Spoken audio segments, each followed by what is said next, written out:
Have you ever wondered if you're the reason your dreams keep stalling? Why do some people destroy any opportunity to achieve the things they say that they want? Let me tell you a personal story about my relationship with self-sabotage.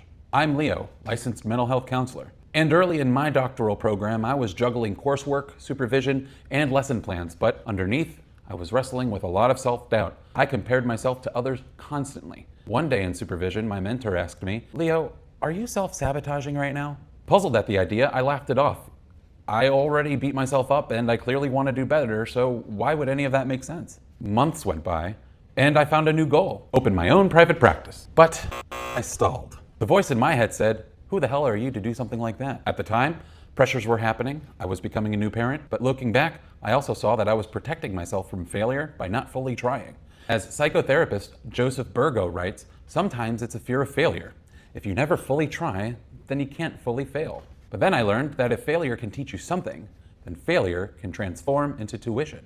Researchers Elliot and Todd Thrash also say that fear of success can be just as powerful because real success can shake your identity, relationships, your lifestyle, and your comfort zone. These ideas really clicked for me. My relationships and lifestyle were going to change anyway, and at a rapid pace. Holding on to the safe version of myself would cost me more in the long run. I knew in my heart and in my mind that I wanted to grow in this way. But I realized for myself that if I already knew where the growth was supposed to happen, then I'd already be there. So I decided to lean into the unknown.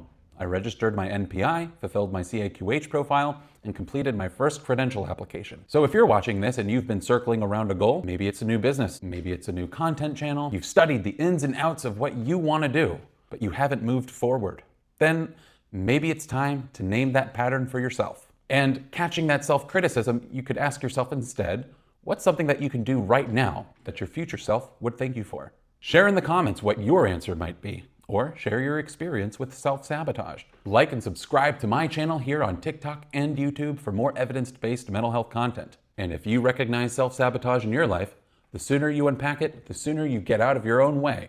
So please, take this with you to therapy.